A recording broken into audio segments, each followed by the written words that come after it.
Assalamualaikum warahmatullahi wabarakatuh. Nama saya Adrian Kontrianto Junawan dari kelas IG20B. Ini adalah rangkuman materi 9 sampai 15 dari mata kuliah Agama Islam.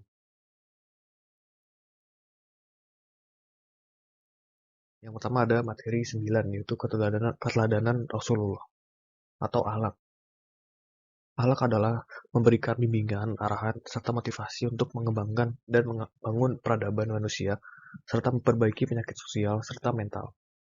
Tujuan yang ingin dicapai dengan akhlak Islami adalah kesejahteraan sosial dan keselamatan dunia dan akhirat. Dan di bawahnya ada akhlak mahmudah atau akhlak yang baik dan terpuji. Lalu ada akhlak mazmumah atau akhlak yang tidak baik atau tercela. Materi 10 ada akhlak. Dengan ilmu akhlak, manusia memiliki bekal sehingga mengetahui mana ranah yang baik dan mana ranah yang buruk. Selain itu, dengan bekal ilmu akhlak, seseorang bisa menempatkan diri dan menyesuaikan dengan lingkungan. Kehadirannya didambakan, ucapannya menyejukkan, dan perbuatannya menjadi panutan. Manusia yang berakhlak akan dapat membedakan hal-hal yang terkait dengan hubungan orang sifatnya vertikal. Ini hubungan manusia dengan penciptanya yaitu Allah. Manusia sejati akan selalu mengabdi kepada Allah dengan tulus dan hanya mengharap ridhonya. Sebagai hamba, manusia memiliki kewajiban yang harus dilakukan tanpa mengenal upah. Sebagai wujud ketundukan dan kepasrahan kepada Tuhan Sang Pencipta. Apapun yang diwajibkan kepadanya, dia akan jalankan tanpa syarat. Selain itu, manusia yang berakhlak harus senantiasa menjaga hubungan dengan yang sifatnya horizontal, yaitu hubungan dengan manusia sesamanya. Lingkupnya bisa dimulai dari keluarga, bagaimana menjaga kehormatan keluarga dengan menyadari hak dan kewajiban sesuai dengan kedudukan masing-masing. Menyadari hak dan kewajibannya baik sebagai suami istri maupun sebagai anak. Materi 11 yaitu pernikahan dan kehidupan keluarga. Manusia diciptakan oleh Allah dengan penyematan sebagus-bagus ciptaan. Tugasnya adalah mengabdi kepada Allah. Salah satu yang mewakili tugas manusia adalah khalifah. Manusia sebagai penguasa di bumi, tentu manusia harus mempertahankan eksistensinya. Hal yang harus dilakukan untuk meneruskan budaya dan pemikiran adalah membangun rumah tangga, menjalin hubungan antara laki-laki dan perempuan dalam jalinan pernikahan. Dan berikut ini ada macam-macam hukum nikah. Yang pertama adalah wajib. Menikah hukumnya wajib bagi orang yang sudah mampu menikah dan nafsunya telah mendesak dan takut terjerumus dalam perzinaan. Sunnah bagi orang yang nafsunya telah mendesak dan mampu menikah tetapi masih dapat menahan dirinya dari perbuatan zina. Haram bagi orang yang tidak mampu memenuhi nafkah lahir dan batin kepada istri serta nafsunya tidak mendesak, maka ia haram menikah.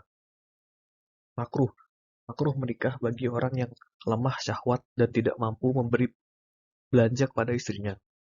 Walaupun tidak merugikan istri, karena ia kaya dan tidak mempunyai keinginan syahwat yang kuat. Mubah bagi orang yang tidak terdesak oleh alasan yang mewajibkan segera menikah, atau karena alasan yang mengharamkan menikah, maka menikah hukumnya mubah baginya. Materi 12 adalah nilai dasar kehidupan keluarga.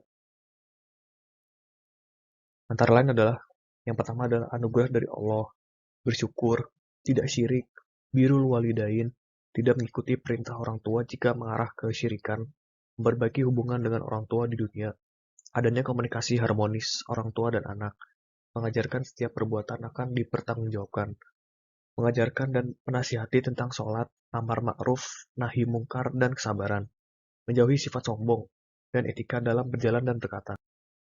Materi 13 adalah hubungan sesama muslim dan non-muslim.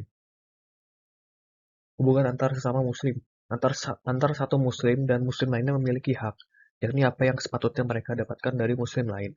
Ikatan ini merupakan ikatan yang murni karena Allah, bukan karena tendensi apapun. Yang kedua adalah hubungan dengan non-muslim. Selain menjaga hubungan baik dengan sesamanya, seorang muslim sejati akan senantiasa menjalankan kesalihan sosial, yakni berbuat baik, berhalak mulia kepada siapapun dalam pergaulan hidup bermasyarakat. Dia tidak mencampur adukan urusan kemanusiaan dengan urusan keyakinan. Sebagai pegangan dalam menghadapi perbedaan, ada hal-hal yang perlu diperhatikan, yakni bagaimana sikap kita ke dalam dan sikap keluar. Sikap ke dalam artinya memegang teguh prinsip keimanan dan keislaman, bahwa agama yang hak di sisi Allah adalah Islam yang harus kita pegang teguh. Materi 14 adalah Islam dan negara. Agama Islam tentu sangat berpengaruh kepada negara Indonesia dalam berbagai macam hal. Seperti yang pertama adalah sistem pemerintahan, yang kedua sistem sebagai salah satu dasar dari negara atau Pancasila, yang tiga menjadi budaya yang berada di masyarakat Indonesia. Keempat adalah Al-Quran sebagai pedoman dalam banyak hal dalam kehidupan.